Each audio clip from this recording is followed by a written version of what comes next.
The following contains strong language and adult themes and is intended for a mature audience. So wait, Roscoe was dying and your brother was plotting a takeover? Right. It was my brother Richard who drew me into the movie business with Solomon Vine to keep me from restoring Queen Elinda to her throne. Richard had made a new deal with Curtin. Which explains why you had to beat Curtin and Galiana to beat Richard in LA? Bingo. How did you ever get out of Roscoe's house? Yeah, that's a story in itself. Death was waiting for me at the front door.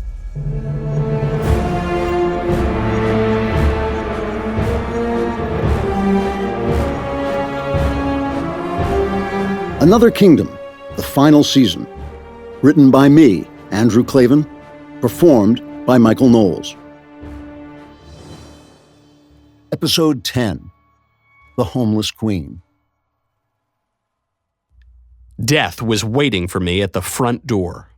The priest of death, I mean. The small, skeletal assassin, all dressed in black, with his black beret and his round black sunglasses. He was not a Roscoe's assassin like I thought at first. He was Richard's. He was my big brother's boy.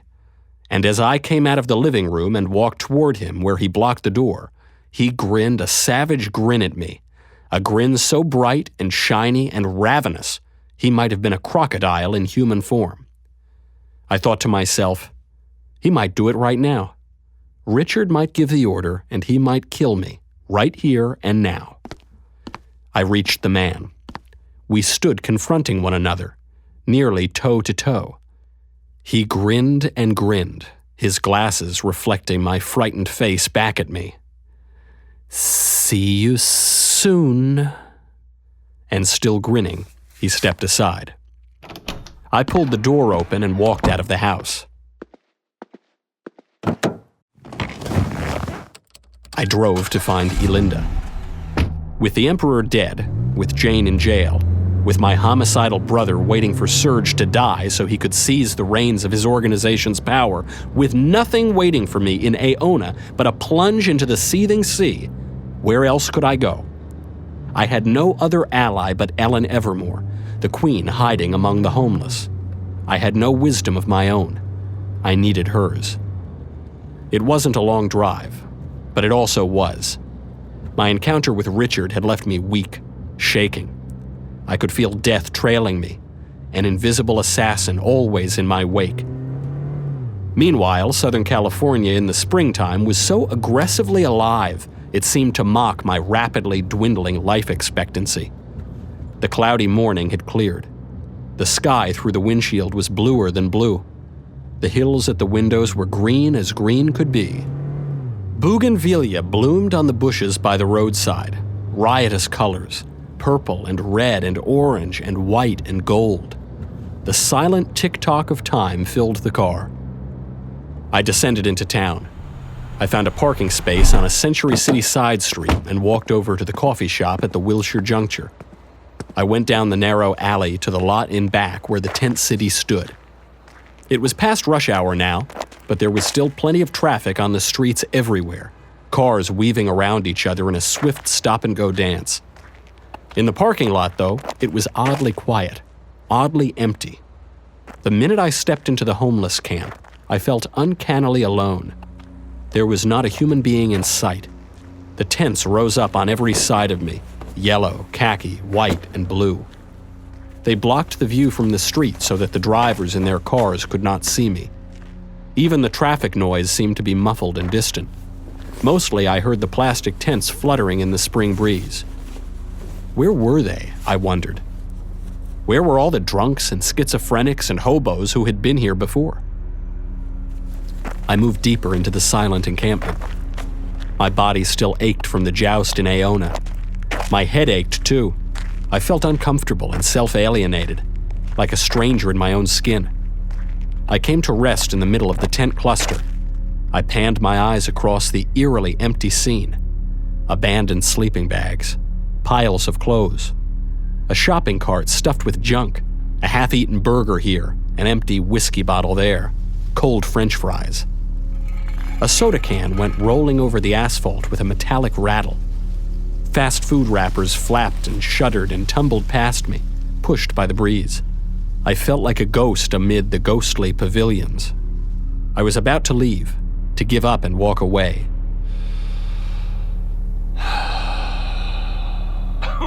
There was a cough close behind me. Startled, I spun around. A man in rags was suddenly standing there, inches from me. The stench of him poisoned the spring weather.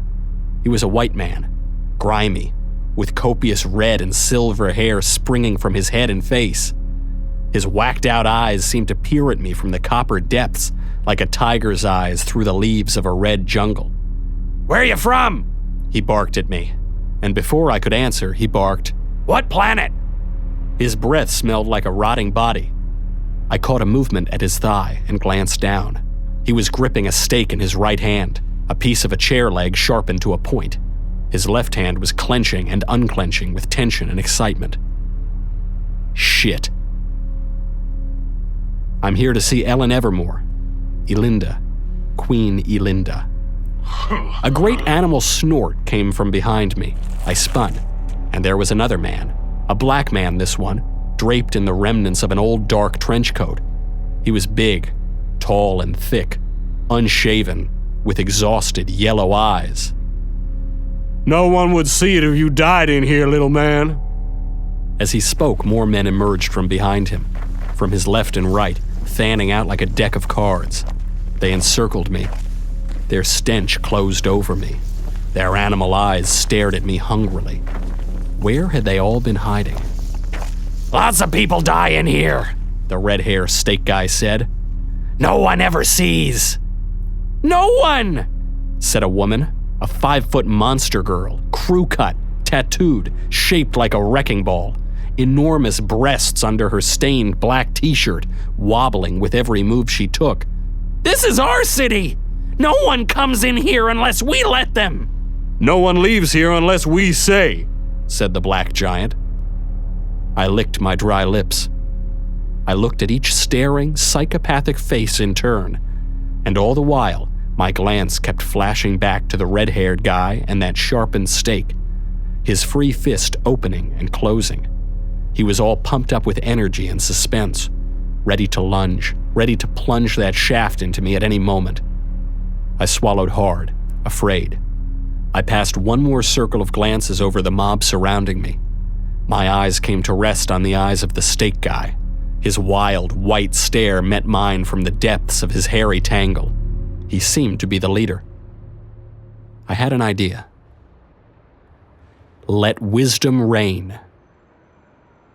The words had no effect. Or wait, maybe they did. Maybe a small measure of uncertainty entered that lunatic gaze. I glanced around at the rest of them. They all seemed uncertain now. I raised my voice. "Let wisdom reign." Finally, the big black guy nodded. I looked from him to the redhead. The redhead nodded too. "And each man go his way." There was a movement. I turned toward it. It was the black guy. He'd stepped aside. They all stepped aside, the circle parting to my left and right. And there, suddenly, she stood. The woman I had seen through my car window. The woman Riley had told me was hiding here. The author of another kingdom. The queen of Galiana. My queen. The woman who had made a knight of me. Right there in front of me. Right here in L.A. Ellen Evermore. Elinda. I'd found her. She was standing just at the entrance of a large yellow tent. Her back was straight. Her hands were folded in front of her. She was dressed in a long tan skirt ending just above her ankles, and a crisp white blouse that gave an aura of purity to her full figure. Her golden hair was in a tight bun. Her eyes were majestically gentle and feminine. She looked regal, beautiful, serene. And I with my motherless heart, I smiled at the sight of her. She was the one who had started all this. She had called me to another kingdom. She had written the book that gave me the power to pass between her world and mine. She was the reason I was hunted and haunted, the reason I had turned away from the life of my dreams. She had always been, the source and purpose of my quest. "Austin," she said, and she smiled sweetly back at me. "I'm glad you've come." Hey everyone, this is Andrew Klavan, writer and creator of Another Kingdom. If you could walk through a magic door and get right to the post office, you wouldn't need Stamps.com, but you can't, and you do. Stamps.com brings all the amazing services of the U.S. Post Office right to your computer. Whether you're a small office sending invoices, an online seller shipping out products, or even a warehouse sending thousands of packages a day, Stamps.com can handle it all with ease. Simply use your computer to print official U.S. postage 24/7 for any letter, any package, any class of mail, anywhere you want to send. Once your mail is ready, just hand it to your mail carrier or drop it in a mailbox. It's that simple. With Stamps.com, you get 5 cents off every first-class stamp and up to 40% off priority mail. Right now, our listeners get a special offer that includes a 4-week trial plus free postage and a digital scale without any long-term commitment. Just go to Stamps.com, click on the microphone at the top of the homepage, and type in Kingdom. That's Stamps.com, enter Kingdom. And now, back to Another Kingdom. We went together into her yellow tent. I was relieved to be there, away from the homeless crazies and their awful smell. I could hear them milling around protectively in the parking lot beyond the tent flaps. I could hear them muttering and snarling at one another. But in here, in the tent, it was quiet, even peaceful. That said, there was nothing particularly queenly about the place. It was a homeless tent like any other. A sleeping bag unrolled against one wall, a paper shopping bag full of clothes and baubles, her wardrobe, I guess. There was a book with a cracked brown fake plastic cover, the binding stripped to its glue so I couldn't read the title. The only luxury here, if you could call it that, was a rectangle of felt-covered rubber, a piece of padding like you might put under a rug. It gave an extra layer of softness to the tent floor. We sat on it cross-legged, she on one end, me on the other. Despite the shabby surroundings, though, there was no doubt in my mind that I was in the presence of a queen. Elinda radiated royalty and command. I felt at once that I was there to serve her, that I should serve her, that it was only right. She inclined her head to me, as if to give me leave to speak. "What do you have to tell me?" I drew a breath and tried to organize my thoughts. It was only then I realized what I would have to tell her. My heart sickened inside me. "I have bad news, Your Highness. The worst news. Your fiancé, the Emperor Anastasius, he's dead." Her reaction surprised me. A quiet nod, a straightening of her spine, deep sorrow in her eyes, infinite sorrow. But when she spoke very calmly, and what she said was, "It's all right. Death is not always death in the 11 lands." I thought she was trying to comfort me. "It's my fault." "No, Austin. I didn't protect the book." "It's true. You didn't." "I got lost." "You did. I was told." "Now Curtin has an army." "Yes." "And Anastasius. I don't know what happened. They say someone poisoned him, murdered him. His 3 knights. They tried to blame his brother Fabian." "Oh," she shook her head. "Littleman, Goodchild, and Hammer." "Yes. I tried to warn him about those 3, but he sees the good in everyone. He believes anyone can be redeemed." They were going to burn Fabian. They were going to burn him and his wife and son. This was the first piece of news that seemed to disturb her deep serenity. She leaned toward me, concerned. "Fabian and Beltan, little Rory, they were going to burn the child too." "Yes." "In Anastasius's name?" "Yes." Now came the first trace of anger in her eyes. Not anger like fire, anger like ice, hard and clear. They will pay for that. They haven't done it yet. I stopped them. For now, anyway. Her icy anger melted. Did you? Stop them? We had a trial by combat, a joust. I jousted with Littleman. She reached across the length of the padding and touched my knee. Oh, well done, Austin. Well done. I felt my cheeks flush. It was embarrassing how much her praise meant to me, as much as praise means to a child. I shook my head. It didn't go so well. I lost. Littleman knocked me over the cliff. Now I'm stuck. If I go back there, I'll fall into the ocean and die. She nodded quietly. And you're afraid? Yes. Don't be. Death is not always death in the 11 lands.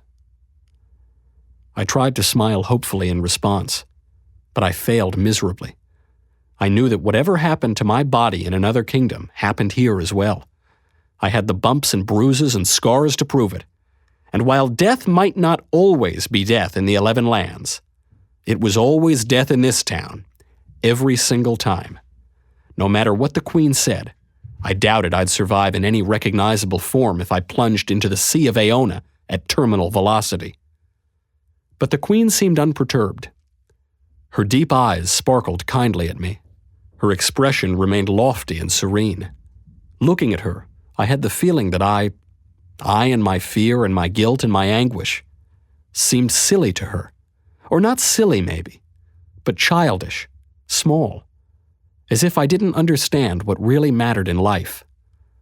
And when I saw that, when I saw the way she looked at me, a great ball of emotion seemed to well up inside me all at once, like the bubble of an underwater atomic blast.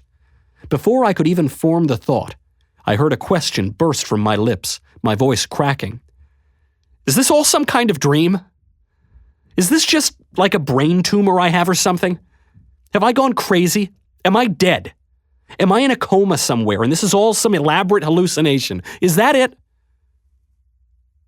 Elinda smiled. She had a beautiful, gentle smile. It lifted my heart. Is it all in your imagination, you mean? Yes. Is it? The imagination is an organ of perception, like the eye. The eye doesn't create the light, it sees the light. It sees the light as the eye sees. Oh, great. What the hell did that mean? I threw up my hands. You don't believe me. I rolled my eyes. I don't know what I believe. Ever since I walked into Galiana, I don't understand anything about anything. I gave her a helpless look. Why did you pick me for this, Your Highness? Why me? I mean, look at me. What the hell? My book chose you. Another Kingdom. I made it as a sort of test. Anyone can read the story, but not everyone can live it. It takes a certain kind of person to become what he reads there, to change accordingly. He is the one who can pass through the door. I searched among the writings of your people and found your work. My screenplay, 3 Days and Forever. Yes, I read it, and I suspected you were a man after my own heart. So I sent the book to you. Under the force of her kind, her gentle, I would even say her loving gaze, I had to look away. But I didn't even understand it. The book, Another Kingdom, it was just about me. It was just me telling my own story. She gave a gentle laugh. That's always where it begins, with you telling your own story. And then, after I finished it, I didn't live it. I didn't change. I forgot. I forgot everything. I let Curtin get inside my head. I ran away. Yes, it's a common reaction. Reaction to what? To hearing your own story told. When I tried to speak again, my voice was little more than a whisper. I failed you." She laughed. It was a laugh like a harp playing. "Where I come from, there is nothing behind you. Everything is before. Where I come from, you have not failed me. Not finally. Not yet. That's the only thing that matters." My own laugh was miserable, dejected. It sounded like a baby dropped down a well. "But everything is falling apart, Your Highness. My brother is trying to take over the world. He's going to kill the girl I love, and if I try to stop him, he's going to kill me. If I return to Aona, I fall into the ocean and die. You may be right, there's nothing behind me, but what's ahead of me isn't looking so great either." Now our gazes met again, and I felt a yearning for her I could not explain or express. "Tell me what to do, Queen." "What to do about what?" "About everything. About Jane, first of all. They're going to kill her tonight, in like 12 hours. What do I do?" For a moment, she seemed to ponder this. Then she spoke very slowly, very carefully. "Your realm is not my realm. You must listen to those who hear the voices of my kingdom, but can speak in the voices of your world." I made a helpless, hopeless noise. I don't know what that means." "Yes, you do." I was about to protest, but then I realized she was right. I did. So instead I said, "What about Aona? What do I do in Aona?" "You know your quest. Let wisdom reign." Wisdom, which is to love the good. The greater good more than the lesser. Yes. I kept my eyes trained on her beautiful face now. I had this strange feeling that as long as I was looking at her, everything would be all right. "Then tell me, what is the good, Your Highness? Tell me, what is the good?" She answered quickly, simply, as if I had asked her for the time of day. "The good is the direction you travel to become the man you were made to be." I started to reply, but my throat closed. My eyes filled. I had to force the words out. "I don't know what that is. I don't know what that is." She gave me another smile, another marvelous smile, and she touched my knee again, and again my heart lifted. "You know what you need to know. Now do as I tell you. Go. The time is short." When we stepped out of the tent, the bums and crazies stopped what they were doing. The ranting, the boozing, the picking at foot sores, it all stopped. They drifted toward us, closed around us slowly like a gathering mist. The smell of them was ripe and awful. The sight of her, the sight of the queen, and such a queen, surrounded by them, surrounded by their poverty and madness and misery and addiction, caused me pain. I stood among them and faced Elinda. "I'm sorry you're homeless here." She inclined her head, a royal gesture. "It's the way of your world." She held her hand out to me. I clasped it in both of mine. In another sudden overflow of feeling, I raised it to my lips and kissed it. I started to sink to my knees in front of her. "No, no. If someone sees you, they might guess who I am. Then they would come for me and all would be lost." I straightened, but I went on clasping her hand. "I'm kneeling to you on the inside. You are my queen." She smiled. "That's all that's needed. Now go your way." I forced myself to release her. I turned. The homeless men and women drifted apart to make a path for me. I walked among them. The black giant lifted his fist as I went by. I touched his knuckles with mine. The red-haired nutjob raised an open hand. I high-fived him. I went on to the edge of the tent city, where the alley opened to the street. I wanted to stop there, to look back, to set eyes on her one more time, but I was afraid she might have vanished. I was afraid if I saw she was gone, I would lose my courage. So I kept walking. I headed for the madhouse. That's when death came for me. I drove toward the ocean. My conversation with the Queen had strengthened me. I felt strangely hot and light, full of energy and purpose. You must listen to those who hear the voices of my kingdom, but can speak in the voices of your world. That's why I was heading back toward Riley's asylum. Some of the mad girls hear voices, my sister had told me. Voices from another kingdom. I had to go back there and hear what the mad girls had to say. I traveled quickly. All the noontime traffic was heading in from the ocean toward the center of town. The way west was nearly clear. Nervously, I kept checking the rearview mirror, trying to make sure I wasn't being followed. I didn't want Richard to figure out what I was up to. Powerful as he was, my brother did not yet fully understand or believe what was happening here. He thought Curtin was just a dream or a fantasy. He thought Roscoe was deranged and hallucinating and losing his nerve.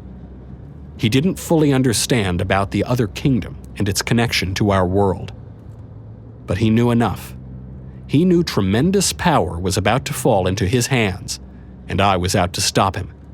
And whatever family feeling he had left, if he realized Riley wasn't truly insane, if he found out she had some information that could help me, he would kill her just as coldly as he would kill me. I reached the coastal highway, headed north. The sun had cleared the mountains to my right, and the ocean leapt and sparkled outside the window to my left. I was still reviewing the conversation I'd had with Elinda, still relishing the warmth of being in her presence, going over her words again and again, and going over my words too. Is this all some kind of dream? Is this just like a brain tumor I have or something? Have I gone crazy? Am I dead? Am I in a coma somewhere, and this is all some elaborate hallucination? Is that it? The closer I got to the asylum, the more these questions dogged me. What if even my conversation with Elinda was imaginary? Was that possible? After all, here I was, going to talk to some schizophrenic women about what the voices in their heads were telling them. As if the voices in their heads might be imparting some urgent piece of information I could use. What sort of crazy idea was that? You couldn't get any crazier. The imagination is an organ of perception like the eye, the Queen had told me. But that's exactly what she would say if she were a figment of my imagination. Nuts, I thought. I must be nuts. But that didn't stop me. I drove on. If talking to crazy women was the only way I could find out how to save Jane, then crazy women it would be. I reached the turnoff and headed away from the sea, up into the mountains. Once again, I was struck by how quickly the city fell away behind me as I rose into the wilderness of red sand and green, scrawny trees. In only a few minutes, all the traffic vanished, and I and my Mercedes were alone on the road. Now the ground sloped up and away to one side of me, rising to peaks of white rock. On the other side, there stretched a bleak expanse of dirt and scrub brush dotted here and there with pale yellow flowers. Ahead, through the windshield, the pavement snaked and switchbacked. I handled the sharp curves without thinking, my mind far away, lost in thoughts and doubts and hopeful daydreams. In that lonely place, I forgot to keep an eye on the rearview mirror. That's why I never saw death coming. All at once, I just glanced up into the mirror, and he was there. The priest of death, with his grin and his black glasses. Following close behind me in a black Ford pickup, a formidable monster of a vehicle, quick as a rocket, blunt as a battering ram. My heart began to hammer in my chest at the sight of him. 1,000 fearful thoughts ran through my head like a crowd in a panicked stampede. How long had he been following me? Had he seen me with Elinda?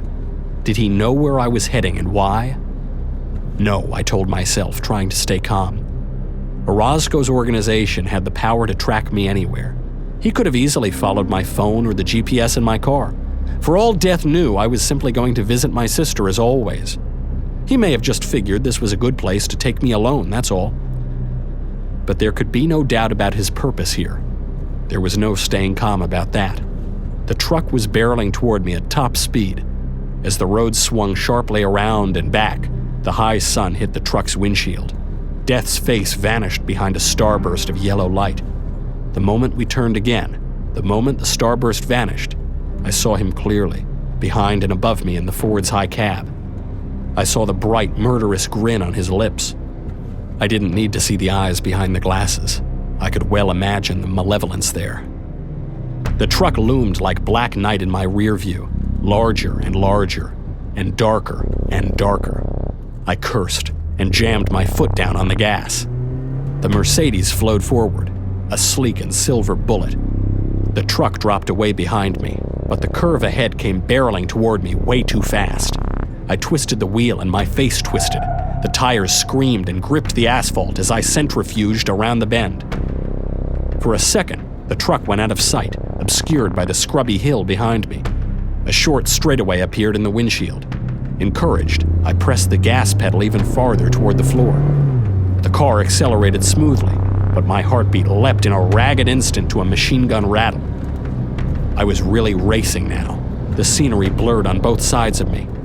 The next curve was coming toward me in an impossible rush. I took one quick glance up at the mirror. What the hell? There was the black Ford again, swinging around the bend behind and charging after me. What kind of engine did he have in that thing? My Mercedes could not outrace it. The truck sliced through my wake, its massive black grille growing larger in my rear view. As fast as I was going, death was catching up with me. What now? Only an instant to choose. If I slowed, he'd ram me. If I hit the curve at this velocity, I might fly off the road completely. I bared my gritted teeth and kept the pedal down as I flew into the turn full speed. I had no chance. As the Mercedes reached the apex of the curve, the unbalanced forces overwhelmed it. The car lost its hold on the pavement. The rear tires swung out behind me. The car flew into a skid, then a spin. The world went into slow motion as the Mercedes rotated around the axis of the center line. I fought for control, took my foot off the gas, wrenched the steering wheel hard in the direction of the skid. The car kept turning, sliding, spinning. A wall of rock went by the windshield. I came around the full 180 and saw the Ford screaming around the bend like a predator rushing to pounce. The Mercedes kept turning. My car was lengthwise on the road when Death's Ford struck it broadside in the tail.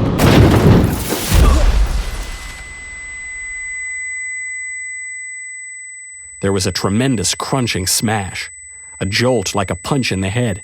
The airbag exploded from the wheel, smacked me in the face and knocked me silly. In a dreamy daze, I felt the car continue spinning until it hurled itself off the road, tilted over onto its edge and dropped upside down. I heard crunching metal. I heard shattering glass. I threw my arms up as the airbag sagged and the car turned over again and came to rest upright. The engine died with a rattling hiss like a man dying. Steam rose up in front of me. I smelled gasoline. I smelled fire. A trail of blood ran from the corner of my mouth down my chin. Staring stupidly into the drifting mist, I understood, in a dazed and distant way, that the car was going to explode. Any second, I might be engulfed in flames. That thought, like a cry of warning from far off, jerked me out of my fugue state. I fought my way toward the light of consciousness. In a fit of fear, I scrabbled wildly for the seatbelt release. I turned and looked out the window. Up at the top of a little slope, the great black Ford had stopped at the edge of the road. As the bright morning sunlight broke through the rising steam and smoke, I saw the dim silhouette of the priest of death come around the front of the truck.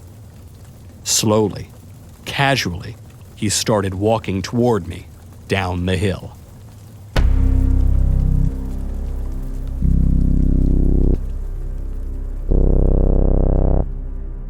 Another Kingdom, the final season.